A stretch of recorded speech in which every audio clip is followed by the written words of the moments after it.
televidentes, y tal como lo habíamos anunciado, damos la más cordial bienvenida al abogado Henry Cucalón, asambleísta por el Partido Social Cristiano. Qué gusto que nos acompañe. Buenos días y bienvenido. Muy buenos días con los televidentes. ¿Qué opinión le merece este comunicado de la Secretaría de Comunicación? Ratificado Richard Martínez como ministro de Finanzas y ratificado José Valencia como canciller. El presidente de la República tiene la potestad para pedirle la renuncia a todo su gabinete. Es muy común que a final de año suceda esto aquí. Lo importante es que el equipo de gobierno tenga la articulación necesaria para privilegiar el interés general y ninguno partidista.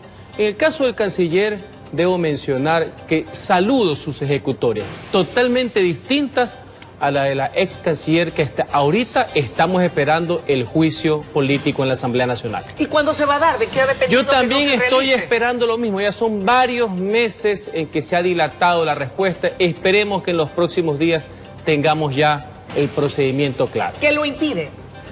Para mí es algo inentendible que lo impide. Hay una mayoría de fuerzas legislativas, las firmas correspondientes, y es importante que en el Pleno de la Asamblea se conozca sus nefastas actuaciones. Hablemos de lo que se viene para esta semana en la Asamblea Nacional. Entiendo que para el día de mañana la señora presidenta de la Asamblea ha convocado al análisis y debate del informe de la Comisión de Desarrollo Económico respecto de la proforma presupuestaria del 2019.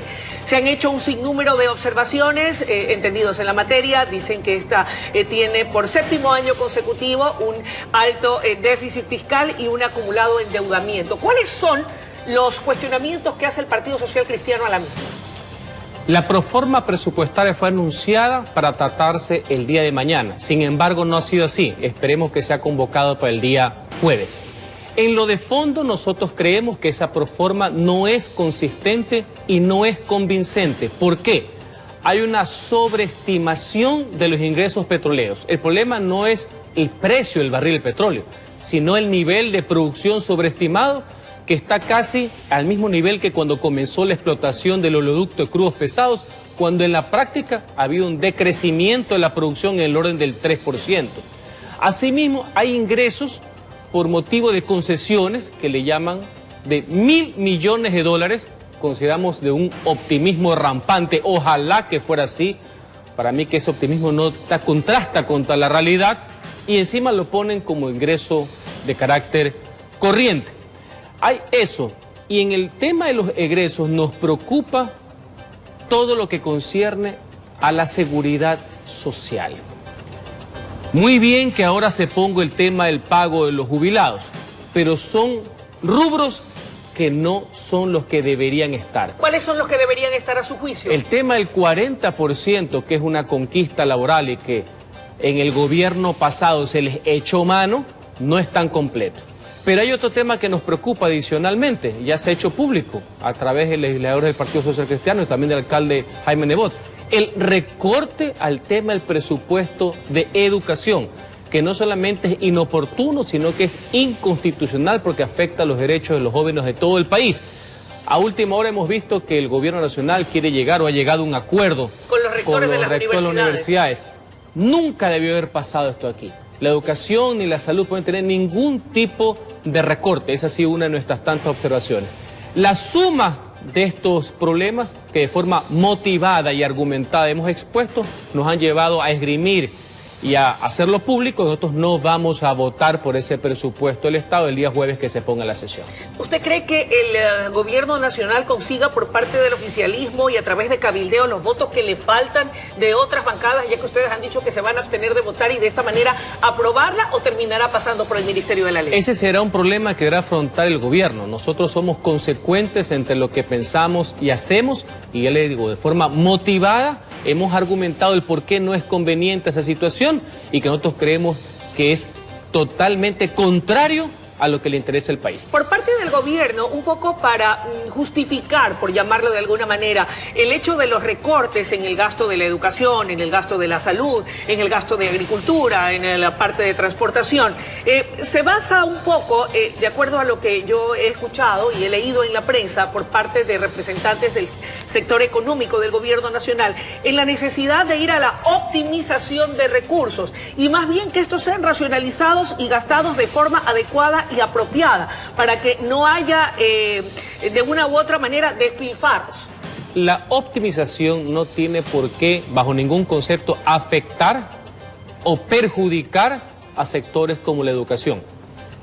Es muy bien que el gobierno vaya en esa línea, que es la línea de la austeridad, que no se la ve completamente en el presupuesto. Se sigue viendo arrastres del modelo despilfarrador y derrochador estatista, del cual este gobierno y algunos de sus miembros fueron parte del correísmo. Así que por esas razones, y también hay otras más, le mencionaba también, tiene que aclarar los funcionarios de gobierno el por qué el rubro de pago de deuda externa ha subido tanto en este ejercicio económico del 2019 en relación al año anterior. Tiene que ser justificado, debe ser explicado. Con los recursos de la ciudadanía, con los recursos del pueblo, no se puede jugar. Ahora, ¿usted escuchó las declaraciones emitidas por el fin de semana en Manta, el viernes, para ser exactos, por el presidente de la República, cuando defendió el vínculo del régimen con el sector empresarial? Se reconoce empresario, dice que ser empresario no es una lacra y que por el contrario, ese aporte, ese vínculo, esa alianza con el sector empresarial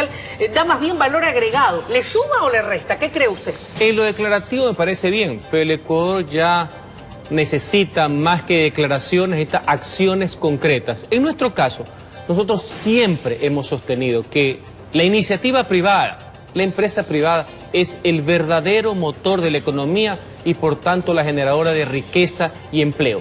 En el gobierno ha habido devaneos. Recordemos que su extracción, su origen es estatista, correísta. Obviamente han sido prácticos y en algunos temas han tomado la consideración de la importancia del sector privado. Le voy a poner un ejemplo. La ley de fomento productivo, que nosotros sí apoyamos con nuestros votos, pero no porque era el gobierno, sino porque contenía preceptos y conceptos que siempre nosotros hemos concebido en estímulos, en incentivos al sector privado, el tema del arbitraje internacional, entre otros.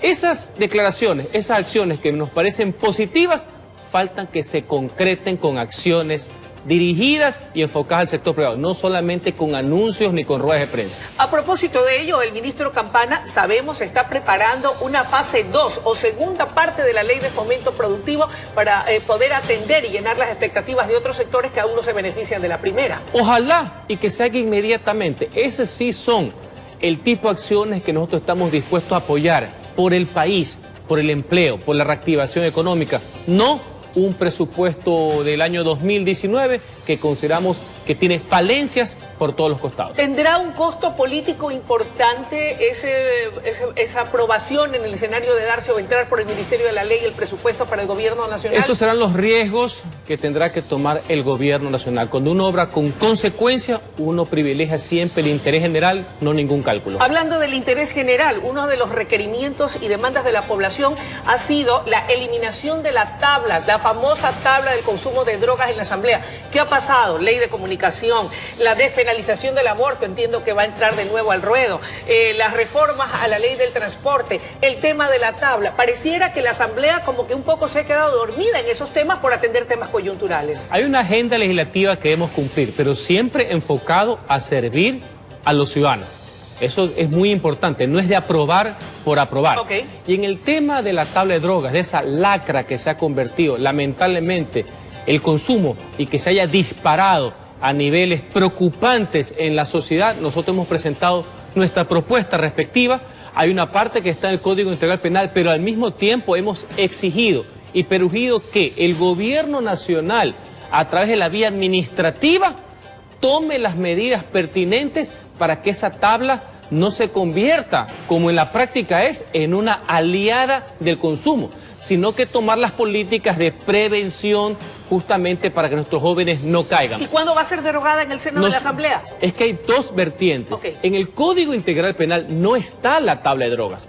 Está el precepto que permite que por vía administrativa la entidad pertinente del gobierno nacional establezca la tabla o los umbrales, como se denomina. Nosotros estamos peleando a nivel de la Asamblea Nacional el tema del Código Penal, pero esto también es una resolución del gobierno. Nosotros desde el año pasado hemos venido exigiendo que se haya un cambio indispensable porque lamentablemente en la práctica, con una serie de medidas y mensajes erróneos, lo que se hizo fue, en vez de combatir, lo que se hizo fue fomentar el consumo de drogas. La entrevista tiene que concluir, no sin antes saber qué va a pasar con el resto de temas.